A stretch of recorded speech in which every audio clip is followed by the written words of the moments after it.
परमात्मा को पाने तथा उसका वास्तविक लाभ प्राप्त करने के लिए पवित्र बाइबल में प्रमाण है कि प्रभु ने मनुष्य को अपना ही स्वरूप बनाया। 6 दिन में सृष्टि रचकर 7वें दिन विश्राम किया। कुरान शरीफ में प्रमाण है कि हजरत मोहम्मद को खुदा स्वयं कह रहे हैं कि मैंने तुम्हें उस परमात्मा की महिमा बताने के लिए भेजा है। वो परमात्मा कबीर है जिसने 6 दिन में सृष्टि रची तथा 7वें दिन तख्त पर जा विराजा। उसकी खबर किसी बाखबर से पूछकर तो देखो। कृपया अवश्य सुनिए जगत गुरु तत्वदर्शी संत रामपाल जी महाराज के अमृत वचन। पुण्यात्माओं, परमात्मा पूर्ण ब्रह्म सारी सृष्टि की रचना और कबीर साहब अपनी महिमा आप ही बता रहे हैं। अब ये दास बताएगा उस निर्णायक ज्ञान को कि जैसे ताम्रध्वज के पुत्र मोरध्वज के पुत्र ताम्रध्वज को भगवान ने श्री कृष्ण ने जीवित कर दिया, उसके पैरेलल एक कथा आती है जो पहले हमने सुनाई थी, फिर समय आने पर सुनाएंगे। अब केवल एक संकेत देंगे। एक सेऊ और सम्मन और नेकी 2 पति पत्नी थे। उनका एक पुत्र सेऊ था। परमात्मा कबीर जी उनके घर गए और ऐसी स्थिति थी, उनका ऐसी व्यवस्था बन गई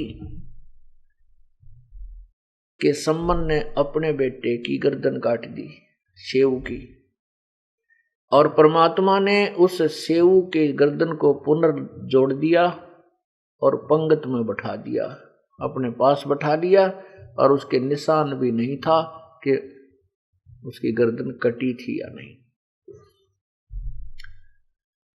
अब जैसे प्रधानमंत्री के अंदर वो गुण भी होते हैं, वो शक्ति भी है जो एक मंत्री में होती है, एक प्रांत के मंत्री में, और वो मुख्यमंत्री की भी शक्ति होती है, और स्वयं प्रधानमंत्री की शक्ति तो अथाह होती है। तो ऐसे कबीर परमात्मा पूर्ण ब्रह्म के अंदर वो भी शक्ति है जो इस लेवल के काम भी वो बहुत आसानी से कर सकता है, और अपने लेवल के तो कहना है क्या।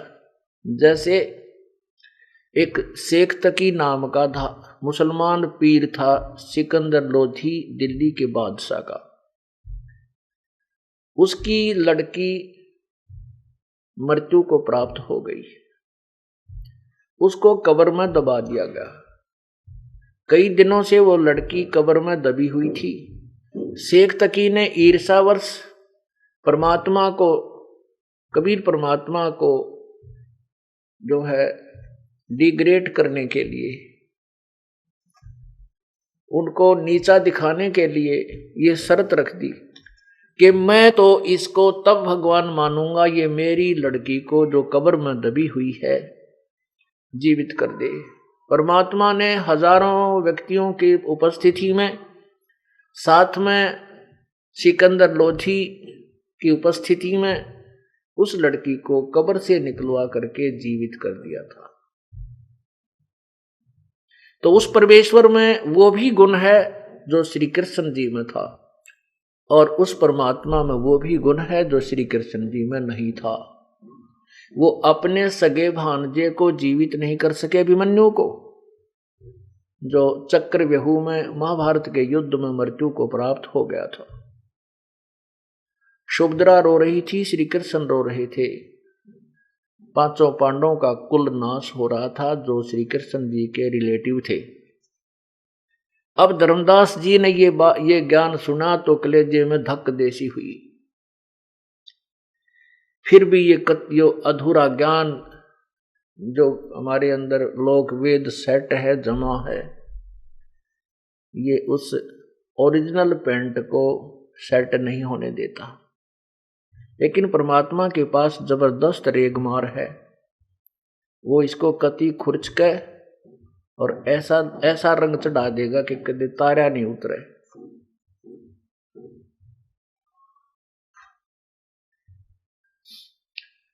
अब धर्मदास जी क्या कहते हैं? धर्म कहे सुन जिंद तुम हम पाए दीदार, गरीबदास नहीं कसर कुछ उधरे मोक्ष दुआर।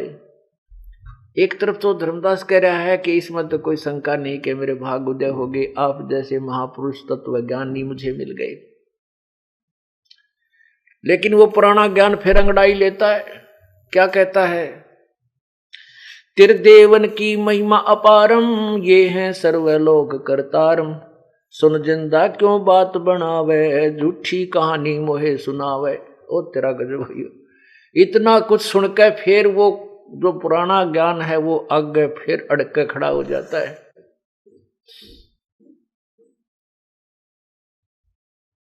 सुन जिंदा त्रिदेवन की महिमा अपारम, ये है सर्वलोक करतारम। सुन जिंदा क्यों बात बनावे, झूठी कहानी मोहे सुनावे। मैं ना मानू बात तुम्हारी, मैं सेवत हूँ कृष्ण विष्णु नाथ मुरारी। शंकर गौरी गणेश मनाऊं, इनकी सेवा सदा चितलाऊं। तावालीन बहे नरबानी, मगन रूप साहेब सैलानी। तावा रोवत धर्मनि नागर, कहाँ गए मेरे सुख के सागर।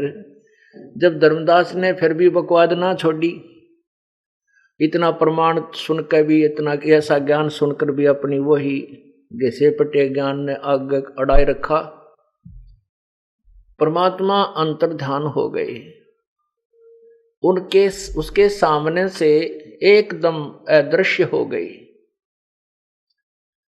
अब फिर धर्मदास रोने लगा, अको हो ये भगवान, आप तो सचमुच भगवान थे, परमात्मा थे, मैंने दूसरी बार फिर गलती कर दी।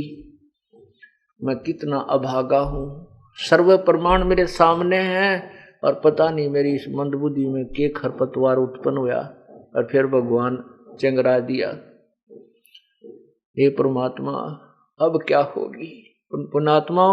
परमात्मा के संग जब हम विराजमान होते हैं, सत्संग यानी संत के पास आते हैं, जब हम सत्संग में आते हैं, परम संत के पास आते हैं और वहां पर 1 दिन 2 दिन 4 दिन रुकते हैं तो हमें कुछ भी याद नहीं आता, इतना सुख प्राप्त हो जाता है। और जब हम सत्संग से चलते हैं तो वो सारे के सारी चिंताएं आगे दिखाई देती हैं। जाते ही वही मच्छर से लड़ने शुरू हो जाते हैं, घर में जाते ही। और यहाँ बैठे हैं, कोई चिंता नहीं, परमात्मा की अमर वाणी सुन रहे हैं, उसके ज्ञान से गद गद हो रहे हैं, आत्मा ओत प्रोत हो रही है। एक तो आपको यहाँ जो आनंद है, एक यहाँ से बाहर निकलते बस में धक्कम धक्का है, किसी जीप में बैठ गए, नो नोले नो क्यों बैठा, धुआं छोड़ रहा, कोई कुछ कर रहा है, कोई बूंदा बोल रहा है, कोई कुछ है, कोई खुले पीछा पर लड़ाई कर रहा है। फिर आगे जाके घर में देख, कोई कुछ कह रहा है, कोई कुछ कह रहा है, पड़ोसी कुछ लड़ाई करने तैयार हो रहा है। पता नहीं कितने हमारे सिर में दर्द पैदा हो जाते हैं। ऐसे ही परमात्मा जब तक धर्मदास से वार्ता कर रहे थे वो गदगद हो रहा था, लेकिन वो अपनी कमजोरी को फिर भी नहीं रोक सका। तो जब परमात्मा उनके सामने से अंतर्ध्यान हो गए, अपनी जो पूर्व पूजा थी वह सारी बकती व्यर्थ नजर आने लगी और जो भगवान के पास बैठकर आनंद था वो नहीं रहा। परमात्मा कहते हैं, राम बुलावा भेजिया, दिया कबीरा रोय। जो सुख है संत के संग में, वो बैकुंठ में ना होवे। परमात्मा कहते हैं, कबीर जी अपनी महिमा पर बताते हैं कि जो सुख संत के साथ रहने में, उसके पास सत्संग आदि सुनने में, विचार सुनने में है, वो स्वर्ग में भी नहीं है। क्योंकि स्वर्ग में भी ऐसा ही है, वह सबसे ज्यादा बकवादे हैं, वहां उच्च सत्र की नाचने गाने, वही राग दवेश। आप पढ़ कर देखो स्त्री देवता और इंद्रादि स्वर्ग के राजा की, ब्रह्मा विष्णु महेश की। पहले तो हम इन्हीं कथाओं ने बढ़िया माना करते, अब पता चला ये तो जनसाधारण जैसी ही लीलाएं थी। जैसे एक समय एक राक्षस नहीं मर रहा था, एक जलंधर नाम का राक्षस नहीं मर रहा था, क्योंकि देवताओं से युद्ध कर रहा था, क्योंकि उसकी पत्नी पतिव्रता थी और उसका तुलसी नाम था। सभी देवताओं ने भगवान विष्णु से कहा कि वो राक्षस नहीं मर रहा है, तो किसी ने बता दिया कि उसकी पत्नी पति भरता है और उसका पति व्रत धर्म खंड हो तो वो मरे। विष्णु जी से कहा गया, विष्णु जी ने उस राक्षस का रूप बनाया और उसकी पत्नी के साथ विलास किया, तब वो राक्षस मर गया। उसके बाद उसकी पत्नी को जब पता चला कि मेरे पति की मृत्यु क्यों हुई, तब उसने पता चला कि ये तो विष्णु जी ने तेरे साथ छल किया है। उसने उसको श्राप दे दिया। अब कहने का भाव है कि ये चरित्र इन सुप्रीम देवताओं के हैं, तो वहां स्वर्ग में हम करांगे कि ये आग वहां लग रही है। अपने पुण्य से वहां कोई देव पद प्राप्त हो जाता है, पुण्य अक्षीण होने के बाद वहां से निकाल दिया जाता है, फिर 84 लाख योनियों में धक्के खाने ही पड़ते हैं। तो परमात्मा कहते हैं, कबीर राम बुलावा भेजिया, दिया कबीरा रोए। जो सुख है संत के संग में, वो बैकुंठ में ना होए। तो ऐसे परमात्मा के साथ वार्ता करने में जो उसकी धर्मदास जी की आत्मा को आनंद आ रहा था, जो परमात्मा नहीं रहे, तो जैसे जून के महीने में और बंद कमरे में एसी चल रहा हो और लाइट चली जा, 1 घंटे के बाद पसीना पसीना, ओहो। ऐसी सचिथि प्रभु के जाने से, अंतर्ध्यान होने से उस प्यारी आत्मा धर्मदास जी की हो गई। अब वो सोचता है कि यह तो बहुत गलती बनी, देख मैं कैसा दुष्ट हूं, सब प्रमाण मेरे समक्ष थे, और जो पूजा मैं कर रहा था ये सारी बेकार है, व्यर्थ है, और अब ये भगवान मिले नहीं, क्योंकि मैंने दूसरी बार इनके साथ बदतमीजी कर दी। अब सभी विचार करके उस सभी पूजाओं को, तीर्थों के भ्रमण को, वृंदावन बरसाने में जाने को त्याग कर अपने सब गांव सब नगर बांधवगढ़ की तरफ चल पड़ा। वापस घर को चाल पड़ा तज, वृंदावन बरसाने को। वापस घर को चाल पड़ा तज, वृंदावन पाखंड पूजा सब ही छोड़ी, मन चाया ना तीर्थ नाने को। पाखंड पूजा सब ही छोड़ी, मन चाया ना तीर्थ नाने को। वापस घर को चाल पड़ा तज, वृंदावन बरसाने को। वापस घर को चाल पड़ा तज, वृंदावन बरसाने को। ये बंदी छोड़ तेरे पाने को, अब खोजूं अपनी जान, भक्त मैं अर्ज करूं। ज्ञान सुना दे, विधि बता दे, हो मेरा कल्याण, भक्त मैं अर्ज करूं। इतनी कह साहिब कबीर अंतर ध्यान होया जी। इतनी कह साहिब कबीर अंतर ध्यान होया जी। अपनी गलती जान धर्मदास फूट फूट कह रोया जी। अपनी गलती जान धर्मदास फूट फूट कह रोया जी। भूल में जीवन खोया जी, अब हो गया सच्चा ज्ञान, भक्त मैं अर्ज करूं। अमरवाणी आपको सुनाते हैं।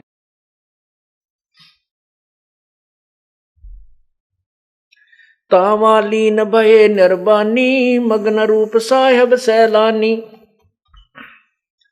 तावा रोवत धर्म निनागर, कहाँ गए मेरे सूखे सागर। तावा रोवत है वो धर्मनी नागर धर्मदास सेठ, और कहता कहाँ गए मेरे सूखे सागर।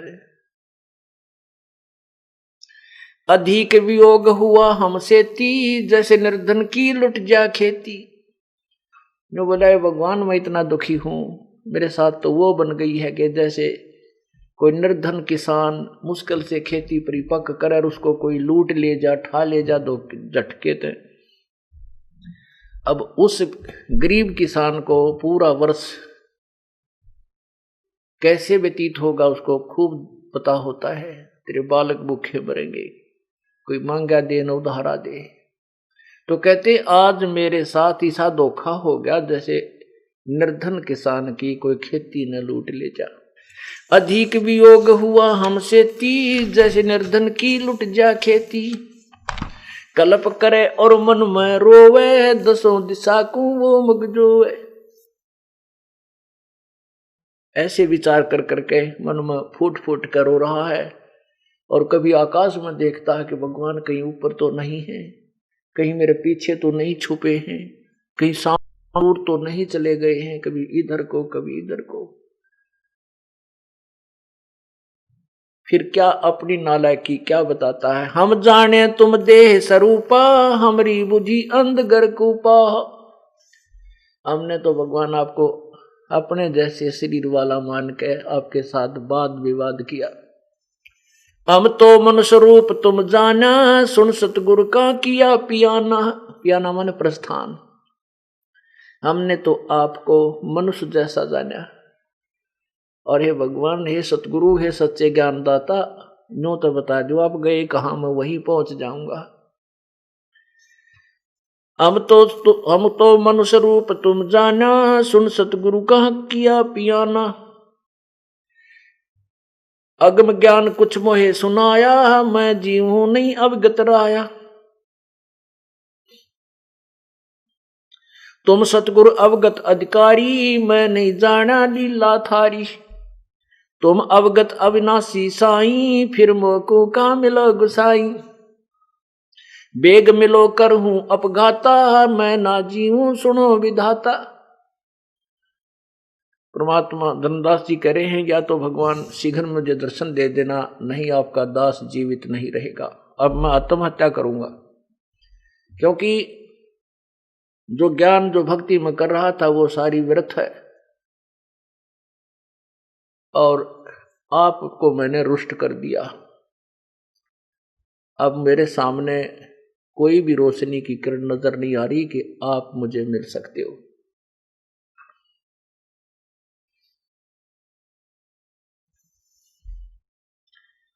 अब धर्मदास जी अपने निर्धारित तीर्थ भ्रमण के कार्यक्रम के अनुसार 2-3 महीने 3-4 महीने के लिए भ्रमण पर निकला था, और वो 15 हफ्ते 10 दिन के दिन वापस ही आ गया। आमनी देवी जो भक्त धर्मदास जी की धर्मपत्नी थी, वो भी बहुत पुण्य आत्मा थी, लेकिन 100 बहनों में कोई 10% ऐसी होती है जो कुर्बान अधिक होती है मनुष्य से दान धर्म में। तो आमनी देवी अच्छी आत्मा थी, भगवान को चाहने वाली थी, लेकिन फिर भी अपने स्वभाववश धर्मदास जी को दान धर्म करते समय कभी टोका टाकी कर देती थी। धर्मदास जी इतने कुर्बान थे, कितने साधु संत आ जाते, सबको भोजन कराते, फिर उनको 100 रुपये दान दे देते। उसमें 100 रुपये तो आज के 50,000 के करीब हैं। तो आमनी देवी उनको कई बार कह देती थी कि आप देख, अपना जो है ना देख कर दान किया करो, हिसाब से दान किया करो। तो उससे एक आधी बार घर में कहा सुनी होकर के कई दिन मन मुटाव भी बन जाता था। अब धर्मदास जी वापस आए। अब जैसे किसी के जबरदस्त चोट लाग जा हृदय में, कोई सा निजी व्यक्ति मर जा, बेटा मर जा, बेटी मर जा, कोई और चोट वो तो दुख हो जा, तो वो व्यक्ति अंदर ही अंदर घना रोया करे, फूट फूट कर रो कर छक ले, जब अंदर ही अंदर जैसे काठ गुण न खाती है ऐसे करता है। तो धर्मदास जी 4-5 दिन में घर पहुंचा, रो रो कर तो छक लिया, अंदर ही अंदर एक ऐसी पीड़ा उसके बनी हुई थी, बोल नहीं सका। जाके अपने महल के घर के अंदर और जमीन पर पड़कर ऐसे मुंह के बल लोट के बहुत बुरी तरह रोने लगा, फूट फूट कर रोए। आमनी देवी उसी के पास जमीन पर बैठकर पूछने लगी, क्या हो गया स्वामी, आपको क्या बात होगी, क्यों रो रहे हो, क्या दुर्घटना हो गई? वो नहीं बोल पा रहा, रो ही रहा बुरी तरह। पुण्यात्माओं, जिस वस्तु के लिए हम घूम रहे हैं और उसकी हमें चाह है और वो हाथ से छूट जाए और उसी के लिए हम डरे ढोरे थे और उसी के साथ वाद विवाद करके ठोकर मार दी और समुद्र में लाल फेंक दिया, उसने क्यों कर ढूंढाई, क्यों कर कैसे पावे?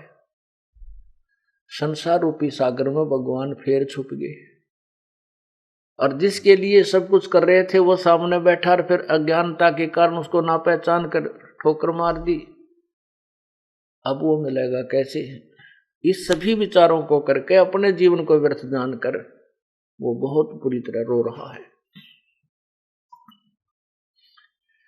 आमनी देवी ने कहा कि हे भक्तजन, हे भक्त जी, क्या बात होगी, क्यों रो रहे हो, मुझे बता तो दो ताकि मैं भी आपके दुख में दुखी हो सकूं। आमनी के भी आंखों में आंसू आ गए। आमनी जी ने सोचा कि मैं इसका किसी ने पैसा धन निकाल लिया, किसी लुटेरे चोर ने, क्योंकि भगत जी ने तो 5-6 महीने में वापस आना था, ये आ गया हफ्ते 10 दिन में। धन के अभाव से, क्योंकि इसका धन चोरी हो गया है, उसके अभाव से ये वापस अपने कार्यक्रम को स्थगित करके आ गया है। वो स्वयं सोच रही है अपनी सोच से कि ये इसलिए रो रहा है कि मैं कंजूस हूं और इसको अब ये धन ये सोच रहा है कि मैं अब धन मांगूंगा या फिर कड़ा करेगी। और ये धार्मिक आदमी गणा है, बहुत ज्यादा धार्मिक व्यक्ति है, इसने यही दुख हो रहा है लगता। तो कहती है कि हे भगत जी, मेरे से पहले जो गलती हुई वो माफ करना, आपके घर में कोई धन की कमी नहीं, आप कितना ही धन ले जाओ, कोई बात नहीं, किसी निकम्मे ने तेरा धन चोरी कर भी लिया है, और चोर तो चोरी ही करा करते हैं, आपके भगवान ने बहुत दे रखा है, आप फिर ले जाओ। वो सोच रही है कि मुझे दोष लगेगा, भक्त इस बुरी तरह रो रहा है और मेरे इस कंजूस स्वभाव से आज मैं जो है पाप की भागनी बनूंगी। अब धर्मदास नहीं बोल पा रहा है, फिर बुरी तरह रो रहा है।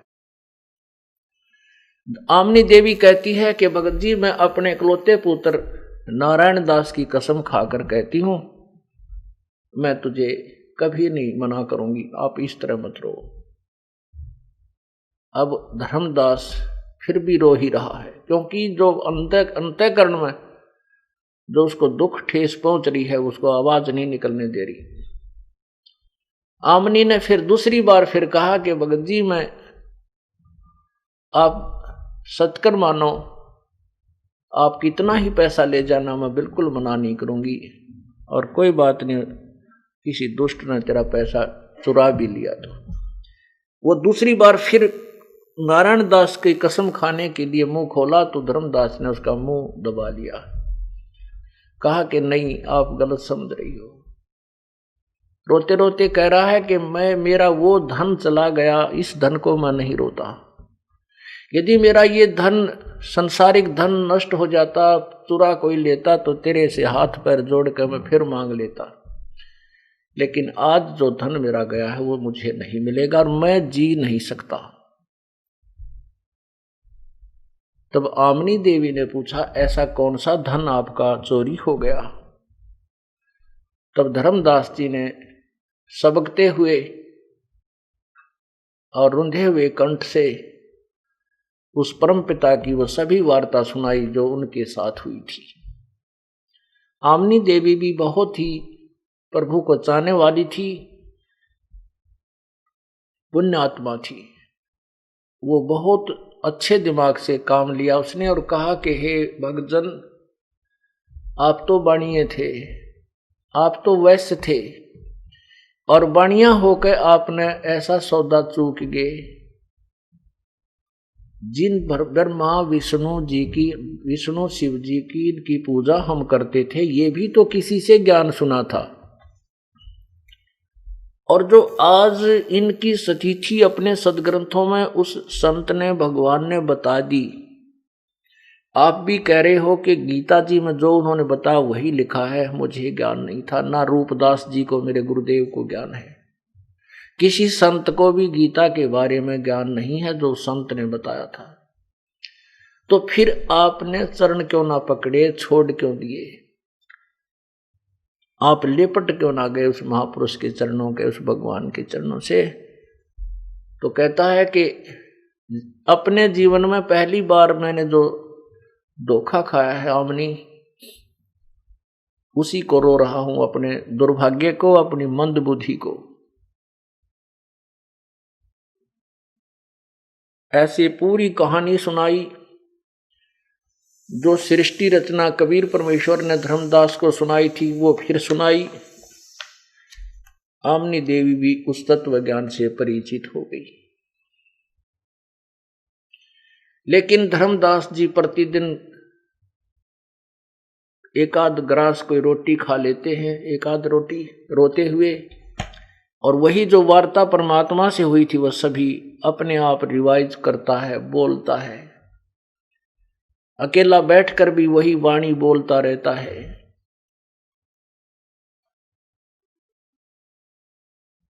और घर से बाहर अपने द्वार पर बैठ जाता है, कोई दूर तक दृष्टि गाड़े रहता, जैसे पागल देखता है, जैसे भीलड़ी देखा करती श्री राम के आने की इंतजार किया करती थी, ऐसे ही वो इंतजार कर रहा कि हो सकता है मेरे दुख न देख कर भगवान फिर कभी आ जाए। द्वार पर बैठ करके ऐसे दृष्टि देखता रहता है, कभी इधर देखता है, दूर से उसको ऐसा, क्योंकि उसका इमेजन, उसकी जो आंखों की और मन की सोच मिलकर के किसी भी व्यक्ति को ऐसा ही रूप दिखने लग जाता जो दूर से यात्री आ रहा होता है। धर्मदास जी उसी तरफ दौड़ लेता है पागलों की तरह, जाकर निकट से देखता है वो व्यक्ति कोई और होता है। फिर रोता हुआ वापस आकर के अपने घर में बढ़कर फिर फूट फूट कर रोता। ऐसे 6 महीने बीत गए और धर्मदास का शरीर सूख का कांटा बन गया, केवल अस्थि पिंजर शेष था। परमात्मा कहते हैं राम वियोगी ना जीवे और जीवत बावड़ा हो। बावड़े का मतलब है कि वो वही क्रियाएं करता है जो भगवान के मार्ग में सफल होने की होती हैं। संसार उन्हें बावड़ा कहता है, उसको पागल कहता है। तो वो या तो जी नहीं सकता और जीवेगा तो दुनिया के दृष्टि में वो पागल ही कहलाता है। वही परमात्मा प्राप्ति कर सकता है। आदरणीय गरीबदास साहिब जी जो परमात्मा के उस सतलोक को देख करके वापस आए, परमात्मा ने वापस छोड़ा तो ये अमृतवाणी बताने लगे, रामकृष्ण जी की सतिथि से परिचित कराने लगे जनसाधारण को, और कबीर जी को परमात्मा बताने लगे। तो उस परमेश्वर प्राप्त पुण्यात्मा को वहां के अज्ञान लोगों ने, अनजान लोगों ने बावड़िया कहना शुरू कर दिया, ये तो पागल है। ब्रह्मा विष्णु महेश से ऊपर कबीर को बताता है धानक को, वो तेरा गजब हुई। कहते हैं गरीबदास जी को भी बावड़ा बताया कि कर ले इस दुनिया शैणी का।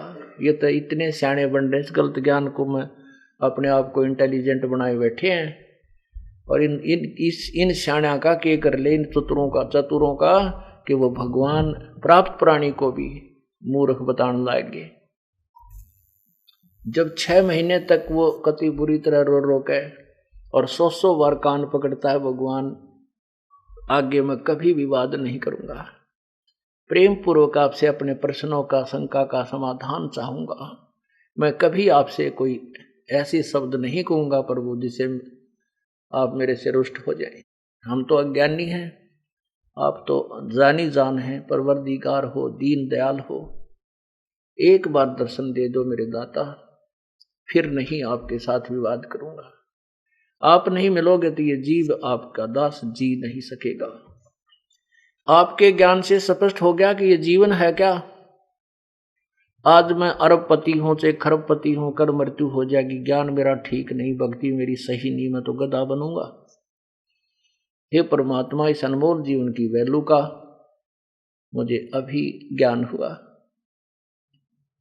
जब इस तरह वो तड़फ तड़फ कर बिल्कुल उसके अंदर की सारी वो फड़क निकल गई, वह करड़ापन निकल गया, तब परमात्मा ने आमनी देवी में चेतना प्रदान की। आमनी देवी ने एक दिन पूछा कि हे भगत जी, आपकी ये दशा होगी है, आप कुछ दिन के ही मेहमान हैं, आप अधिक जीवित नहीं रह सकते। मुझे एक बात बताओ कि परमात्मा ने, उस संत ने जो भी तेरे से वार्ता की थी, उसमें कोई संकेत किया हो, कुछ बात कही हो कि वो कैसे मिल सकते हैं आपको, आप वही विधि अपनाइए। तब उसको याद आया कि परमात्मा ने वार्ता के दौरान कही थी कि जहां भी कोई धर्म भंडारे होते हैं, विधिवत साधना होती है कोई, तो वहां मैं अवश्य जाता हूं। वो परमात्मा ने इसीलिए कही थी कि इसका या मरोड़ी लग गएगी जब ये फिर बकवाद करेगा तो, और फिर वो याद दिलानी थी। परमात्मा ने सोच सचिदर मैं करूं अपने जन के काज, तो धर्मदास जी को भी वह बात याद आ गई कि एक दिन उन्होंने ये कहा था कि जहां कोई धार्मिक भंडारे यानी धर्म यज्ञ होती है तो मैं अवश्य वहां पर पहुंचता रहता हूं, क्योंकि उन धर्म यज्ञों में धार्मिक लोग ही जाते हैं, वहां मैं जाकर के अपना ज्ञान प्रचार करता हूं, भगवान कहते हैं, और धार्मिक लोग ही मेरे ज्ञान को समझ सकते हैं।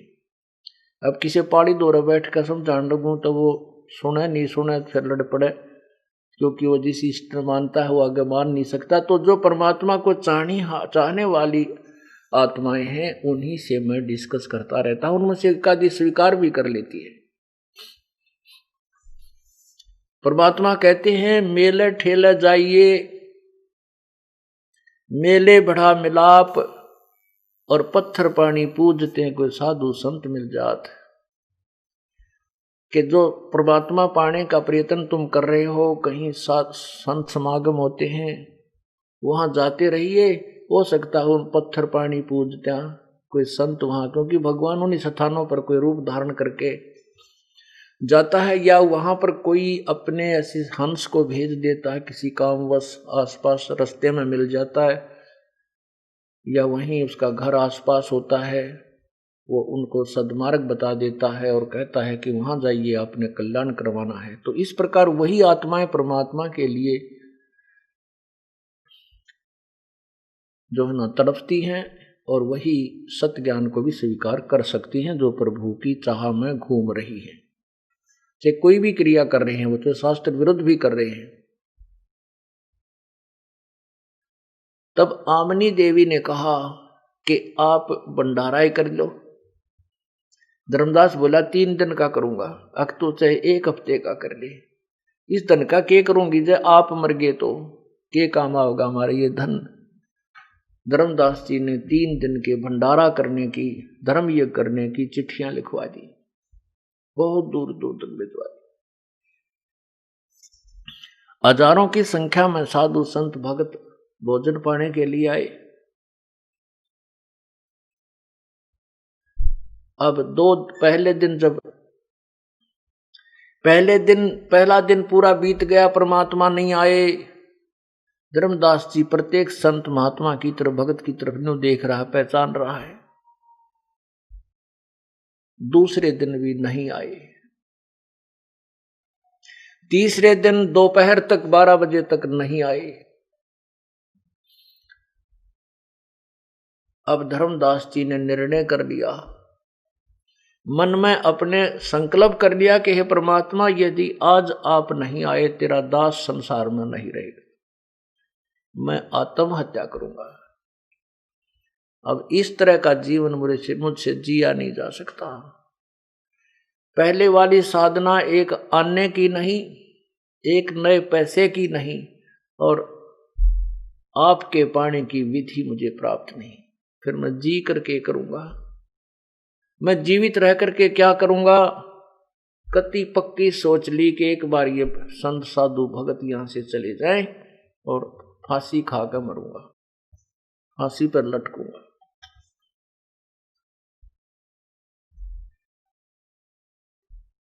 कुछ देर के बाद वो फिर उन संतों के पास, भंडारा चल रहा था, वहां घूम रहा था, देख रहा था। थोड़ी सी दूरी पर क्या देखता है, 200 फुट की दूरी पर एक वृक्ष था, कदम का पेड़ था। उस कदम के पेड़ के नीचे वो परमात्मा उसी जिंदा वाली वेशभूषा में विराजमान थे। अब धर्मदास जी बहुत स्पीड से वहां दौड़ के गया, भाग कर गया, ऐसे ध्यान से देखा, वो हो ये तो वही भगवान है। चरणों में गिर गया, छाती से लिपट गया, चिपट गया उनका, रोवा बुरी तरह, जैसे बालक अपने माता पिता के सीने से लिपट कर रोता है, जो घर पे छोड़ जा मम्मा के चली जा फिर आमत है। इस प्रकार बुरी तरह रो रहा है। परमात्मा बोले, धर्मदास तेरी सच्ची लगन को देख करके मैं यहां पर आया हूं,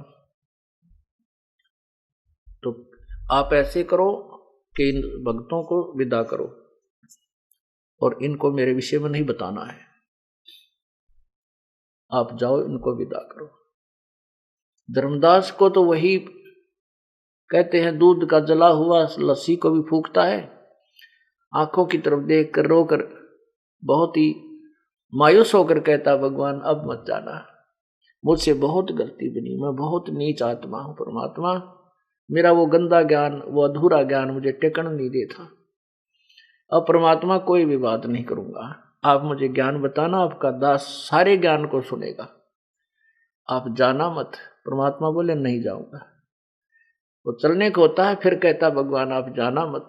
परमात्मा कहते, नहीं जाऊंगा, आप इनको विदा करो। बस 1 मिनट में उनको देकर पैसे वैसे विदा कर दिया, जैसा वो कर रहा था। फिर परमात्मा से प्रार्थना की, आप हमारे घर चलिए, ये झोपड़ी दास की साथ ही है, बहुत बड़ा महल था उसका। परमात्मा उसके साथ उनके महल में गए और अपनी पत्नी से कहता कि आजा अम्नी, मेरा वो धन मिल गया जिसकी मुझे 6 महीने से तरफ थी, तलाश थी, खोज थी। आमनी देवी ने एक पैर जैसे भी घर में जो व्यवस्था थी उस बुड्ढे पर बिठा दिए भगवान, एक चेयर पर, और स्वयं एक पैर आमनी ने पकड़ा, एक धर्मदास पकड़े हुए थे और बहुत लिपट रहे थे उनके चरणों से। आमनी देवी ने कहा, हे भगवान आप तो महापुरुष हो, आप तो जानी जान हो, आपने अपने भगत को इतना दुखी नहीं करना चाहिए था, ये तो बहुत नरम आत्मा का व्यक्ति है।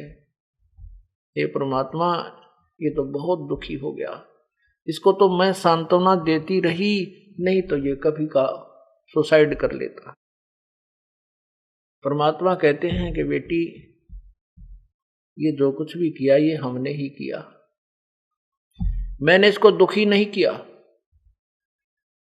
इसके अंदर जो गंदा ज्ञान भरा था, इसको प्यास वो नहीं लगने देता, वो भूख नहीं लगने देता जो इसके अंदर अधूरा ज्ञान था। अब इसको उपवास करा दिया 6 महीने का, ये मेरी बात को नहीं मान रहा था। अब ये लोहा गर्म किया है मैंने, जैसे ठंडे लोहे पर कितने हथौड़े मार ले, कितने घड़ मार ले, वो टेढ़ा मेढ़ा हो जाता है, वो वस्तु नहीं बनती जो कारीगर बनाना चाहता है। बेटी यो ठंडा लोहा हो रहा था, यो अपने ज्ञान को फाइनल मानकर सेट हो रहा था। इसको अब ताव दिया है मैंने, अब यो इतना नरम हो गया, इतना गर्म हो लिया कि जो भी हथौड़ी मारूंगा, ये जो बनाना चाहूंगा यो बन जाएगा। इसकी कीमत बनाने के लिए मुझे 6 महीने इसको ये ताव दिया है। तब दोनों ने उस तत्व ज्ञान को पूर्ण रूप से सुना। 1 हफ्ते तक भगवान अपने घर पर रखे, खूब प्यार दिया, सारी कथा रह रह कर सुनी। एक दिन धर्मदास जी के मन में बहुत तड़प हुई परमात्मा, वैसे तो आप जो कह रहे हो परमात्मा सारी सत्य है, परंतु ये मन पापी जो है उस पुराने रंग में रंगा हुआ है और आज तक इस ज्ञान को किसी ने नहीं सुनाया। ये परमात्मा हमने तो ना तो रामकृष्ण का स्वर्ग देख रखा, विष्णु का लोक भी नहीं देख रखा, हमने सुने सुनाए ज्ञान से ही वहां जाने का टारगेट बना रखा है। आप जो कह रहे हो मैं इसको सत्य मानता हूं और आपके द्वारा ज्ञान से मैं संतुष्ट हूं और भक्ति विधि से भी संतुष्ट हूं, परंतु मेरा मन पापी कहीं मुझे डगमग ना कर दे, क्योंकि इसके आपके अतिरिक्त इसका कोई दूसरा गवाह नहीं है। आप मुझे आपका वो स्थान दिखा दो।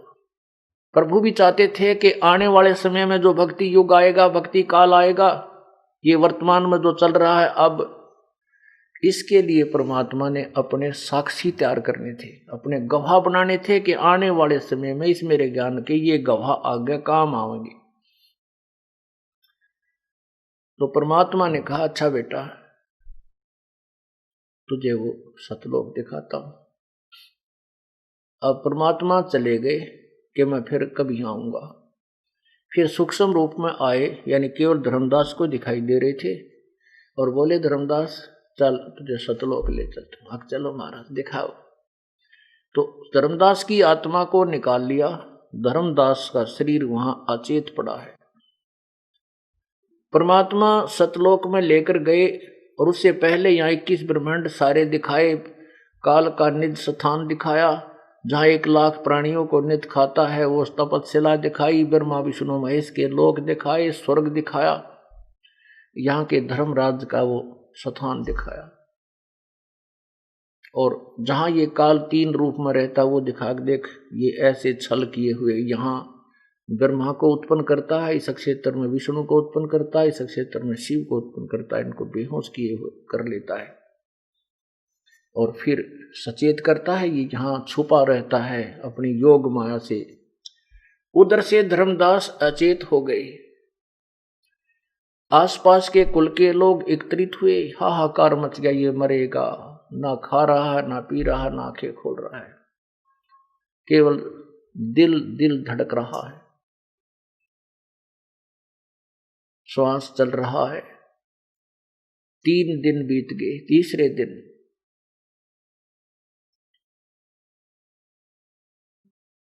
परमात्मा ने उस आत्मा को वापस छोड़ दिया। धर्मदास सचेत हुआ, आसपास क्या देखता, रिश्तेदार आए बैठे हैं, पत्नी रो रही है, कुल के लोग वहां बैठकर चर्चा कर रहे हैं, ये क्या हुआ, क्या हो गया, ये तो मरेगा, कोई औषधि जा नहीं रही, क्योंकि खिलाएं कहाँ, वो तो बिल्कुल बेहोश है, मालिश मुलिश करके उसके सारा ट्रीटमेंट करके थक लिए। अब यदि धर्मदास जी को परमात्मा ये सब लीला सौपन में दिखा देते तो वो सौपन समझता इसको, और जब उसने देखा कि सचमुच मैं तो 3 दिन यहां नहीं था और ये सब रिश्तेदार और कुल के लोग आसपास गांव नगर के ये सब चिंतित हैं और बता रहे हैं तो बेहोश पड़ा था, फिर उसको पक्का यकीन हो गया कि सचमुच मैं सतलोक जाकर आया हूं। और परमात्मा ने बताया था कि मैं काशी में, बनारस में एक जुलाहे की भूमिका कर रहा हूं। रामानंद जी मेरे गुरुदेव हैं, क्योंकि रामानंद जी उस समय वहां सुप्रसिद्ध संत थे, सभी जान जाते थे कि उनका नाम लेते ही सभी जान जाते थे। तो धर्मदास जी ने निश्चय कर लिया कि उस परमात्मा को मिल कर आऊंगा। फिर वो वहां से पैदल चल पड़ा, बनारस में आकर के उस परमात्मा को देखा, सचमुच ये तो वही भगवान है जो सचखंड में सतलोक में देखा था। चरणों में गिर गए, बुरी तरह रो रहा है और उनको बता रहा है वहां के कॉलोनी वालों को, दुल्हाओं को कि ये भगवान है, ये अल्लाह है, ये खुदा, ये गॉड है, ये कबीर धान केवल दुल्हा नहीं, ये मालिक है। लेकिन कौन सुने? सबको कबीर परमात्मा कहते हैं, कबीर ये माया अटपटी, कबीर ये माया अटपटी, सब गट आन अड़ी, किस किस को समझाऊं या कुएं भांग पड़ी। कैसी त्रिगुणमयी माया ऐसी दुस्तर है, ऐसी खतरनाक है। इस काल ने इस अपने ब्रह्मांड रूपी कुएं में या भांग गिर रखी है, और इस पानी के, इस कुएं के जल को सबने पी रखा। सब एक जैसी भाषा, एक जैसा ही बोल व्यवहार कर रही है। तो परमात्मा बोला, भाई इन तो छोड़, तू समझ मेरी कहानी को। ये नहीं मानेंगे, इनको तो फिर मनावाएंगे आने दे समय। तब धर्मदास जी ने शेष ज्ञान परमात्मा से प्राप्त किया, और उस पूर्ण ज्ञान को, सर्व ज्ञान को अपने कर कमलों से लिपिबद्ध किया। बांधोगढ़ में यज्ञ आरंभा, 63 दर्शन अधिक अचंबा, यज्ञ माही जगदीश न आए, धर्मदास ढूंढत कल पाए। अंत भेक टुकड़े के आहारी, बैठे नहीं जंद व्यापारी। तावा धर्मदास जब कल्प जब कीनी, पलक बीच बैठे परवीनी। तावा धर्मदास कल्प जब कीनम, पलक बीच बैठे परवीनम। ओहे बंदे वही जंदे का बदन शरीरम, बैठे कदम वृक्ष के तीरम। चरण लिए चिंता मणि पाई, अधिक हेत से कंठ लगाई। अजब कुलाहल बोलत बानी, तुम धर्मदास करूं परवानी। तुम आए बांधोगढ़ अस्थाना, तुम कारण हम कीन पियाना। अलल पंख जो मार्ग मोरा, तामद सुरत नृत का डोरा। ऐसा अगम ज्ञान गौरा हूं, धर्मदास पद पद ही समाऊं। गुप्त कल्प तुम राखो मोरी, देऊं मकर तार की डोरी। पद परवान करूं धर्मदासा, गुप्त ज्ञान हृदय प्रकाशा। हम काशी में रहें हमेशम, मोमन के घर ताना परवेशम। परमात्मा ने कहा कि मैं काशी में रहता हूं, और वहां मोमिन के घर, मोमिन मुसलमान को कहते हैं, वहां उस मोमिन के घर यानी नीरू नीमा के घर में जुलाहे का काम करता हूं। ताना परवेशम, ताना बुनता हूं। भक्ति भाव लोकन को देही, जो कोई हमरी सीख बुदले ही। मैं उन भक्तों को भक्ति भाव समझाता हूं, जो मेरी शिक्षा ले लेता है उसको पार करता हूं। अमर अजर करूं अनभय प्रकाशा, खोल कपाट दिए धर्मदासा। पद विहंगम निज मूल लखाया, सर्वलोक एक दर्शाया।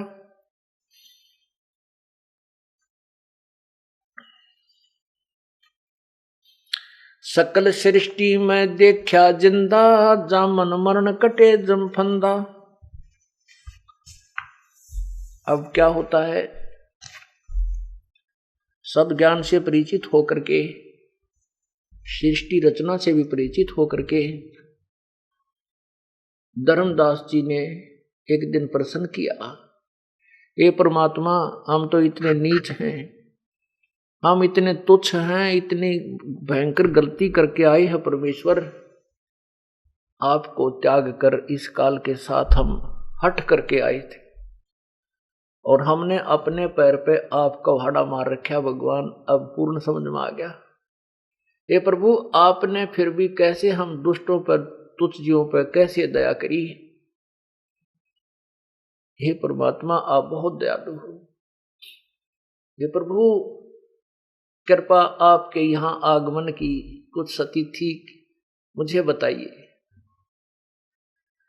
तो परमात्मा कबीर जी, क्योंकि हमने भगवान की जो परिभाषा है वो कति उलट सुन रखी है। और 1, 2, 3 वर्ष तो हम बेशक सुनते रहे, इस ज्ञान को ग्रहण नहीं कर पाते। पुण्यात्माओं, आपको उपदेश मिल चुका है, आप इस पथ के पंथी हो चुके हो, आप हमारे बच्चे हो चुके हो, क्योंकि जो माता पिता से शरीर में बच्चे उत्पन्न होते हैं वो रज बीरज के होते हैं, उसको बिंद के कहते हैं। और जो शब्द से हमारे बच्चे बनते हैं, जो शब्द हमारे वचन से जुड़ते हैं, नाम से जुड़ते हैं, उनको बिंद के, उनको नाद के बच्चे कहते हैं। नाद माने वचन, यानी नाम से जो जुड़ते हैं वो बच्चे होते हैं। आप हमारे बच्चे हो और नाद के बच्चे हो, वचन के बच्चे हो। तो जो बच्चा पहले 1-2 वर्ष का होता है वो माता पिता से पूछता है, कोई वस्तु मिल जाती है, वो पूछता है ये क्या है पिताजी? पिताजी कहता भाई यो मार्कर है, यो मार्कर है, फिर कहता ये मार्कर है, वो करता करता और कोई और ही काम लग जाता है, बच्चा खेलने लग जाता है और वो स्वीकार नहीं करता कि पिताजी क्या कह रहे हैं।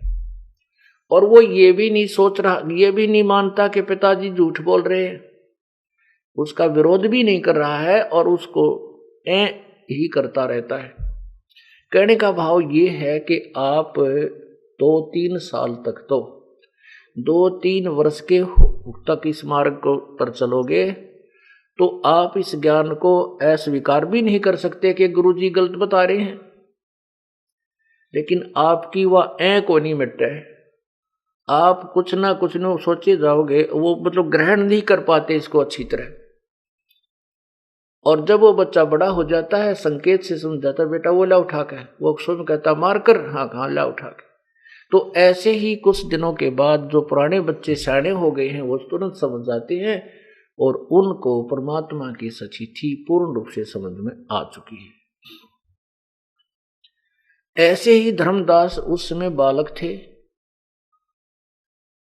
इसलिए उसकी समाप्त नहीं हुई थी।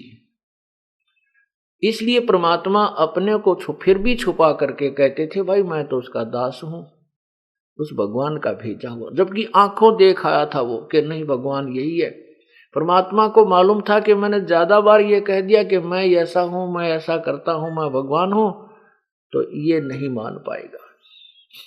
इसलिए अपने को छुपाकर कहता है कि धर्मदास, एक बार परमात्मा ने अब बड़ा फिर तो समझने लग जाता है धर्मदास बाद में कि ये तो लीला खुद ही कर रहे हैं। तो कहता है कि धर्मदास, जब ये सभी प्राणी काल के जाल में फंस गए और यहां ले आया, ये यहां पर आ गए, फिर ये बुरी तरह इनकी दुर्गति करने लगा, तपतशिला पर भूनने लगा, कोई गधा बनाया, कोई कुत्ता बनाया, कोई सुअर सूरी बना दी। अब ये जब दुखी होता है प्राणी, जो भगवान को रोता है, कुत्ते भी आपने देखे होंगे रात को मुंह करके ऊपर, अब आत्मा तो रोती है, बोल नहीं सकती। ऐसे ही हम मनुष्य भी रोते हैं, भगवान को ढूंढते हैं, कहाँ मिला जो हमें सर्व सुख दे, और भगवानों की पूजा भी करते रहते हैं दुख नो के नो। तो परमात्मा कहता है कि धर्मदास, जब इन जीवों की दुर्गति हुई, ये हाहाकार मचाने लगे, तब उस परम पिता को दया आई, क्योंकि ये सभी उसी के बच्चे हैं, इस काल के नहीं है। इसके ये काल के होते तो ऐसे दुख देता, किसी का बेटा मरा, किसी की बेटी मरा, किसी की टांग कटा, किसी को कैंसर बन रही है, कोई गधा बना दिया, कोई कुत्ता बना दिया। क्या अपने बच्चों को कोई इतना दुखी कर सकता है? नहीं। तो क्या ये भगवान है हमारा, या हमारा मालिक है? नहीं। तो उस पिता ने दया आई इन पर, उस परम पिता ने मुझे भेजा और मैं वहां पर आया जहां पर तपतशिला के ऊपर इन प्राणियों को भूना जा रहा था। मेरे वहां उपस्थित होने से उस तपतशिला की जो आंच थी हीट थी वो निष्क्रिय होगी, लेकिन वो जल ज्यों की तो रही थी। जब उन जीवों की वो आंच, वो गर्मी से जो प्रताड़ना थी वो समाप्त हुई, तो वो ऐसे बैठे जैसे किसी के सिर में दर्द हो जा, किसी से बोलने को दिल नहीं करता, और तो वो सिर का दर्द ठीक हो जाता है, खूब अच्छी तरह बातें करने को दिल करता है। ऐसे ही उन तपस्या पर जल रहे प्राणियों को उस समय बुरा हाल था। जब वो तपस्या की जलन समाप्त होगी प्रभु की शक्ति तय, तो सभी बैठ गए यूं देख रहे हैं, और सामने वो चांद सा चेहरा बैठ खड़ा था, वो परमात्मा खड़े थे। उन्हें सोचे यूं है भगवान, कहने लगे हे परमात्मा, हम यहाँ कौन से कर्म का दंड भोग रहे हैं, क्योंकि यहाँ तो एक पढ़ाई पढ़ा रखी है कि अपने कर्म का फल है, पाप है या पुण्य है। तो वहां उस तपस्या पर वो ऋषि भी, मैं ऋषि भी, देवता भी, ब्राह्मण भी, श्राद्ध निकालनीय भी और निकलवाणीय भी, और मंत्र जाप करने और करवाने वाले सभी तप जल रहे थे। जो गुरु बने हुए थे और गीता और वेदों को पढ़ा करते थे, कंठस्थ याद थे, त्रिवेदी, द्विवेदी, चतुर्वेदी, वो भी वहीं पर फूके जा रहे थे। तब परमात्मा ने कहा कि ये तुम्हारे जो कर्म का दंड है वो बताता हूं, ये बिना कर्म का दंड है। तुमने सतलोक में गलती की थी, पूरी सृष्टि रचना सुनाई। अब वहां तो सारी समझ में आवत थी उनके, क्योंकि फांसी लग रही थी। अब यहां तो हम अपने अपने रंग में रंगे हुए हैं, समय पर टूक मिल रहे हैं, एक आधी कार को मोटरसाइकिल होगी, ईब हमने कोई परवाह को ना, और 1 सेकंड का भरोसा नहीं, अड़क के बिजली गिर जा।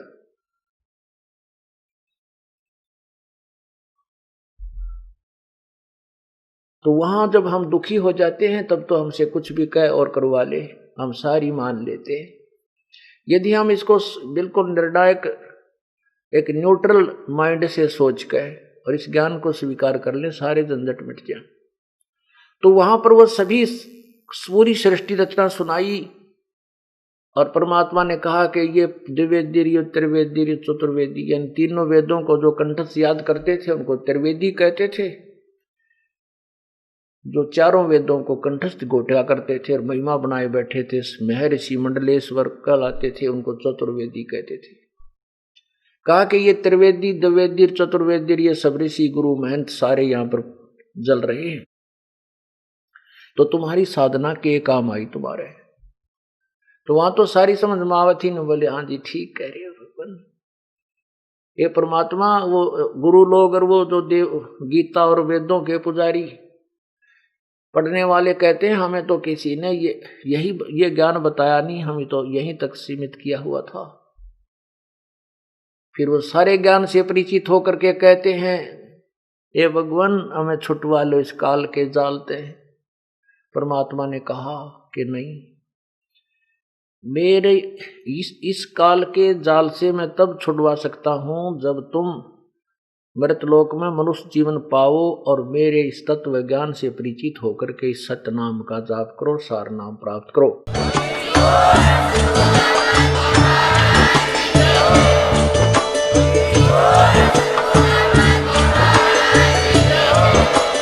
आप सुन रहे थे जगत गुरु तत्वदर्शी संत रामपाल जी महाराज जी के मंगल प्रवचन। अधिक जानकारी के लिए विजिट कीजिए हमारी वेबसाइट www.jagatgururampalji.org। संत रामपाल जी महाराज जी के शुभ आशीर्वाद से पूरे विश्व भर में 500 से भी ज्यादा नाम दीक्षा केंद्र हैं, जिन पर संत रामपाल जी महाराज जी द्वारा ऑनलाइन निःशुल्क नाम दीक्षा दी जा रही है। अपने नजदीकी नाम दीक्षा केंद्र का पता करने के लिए संपर्क करें 8222880541।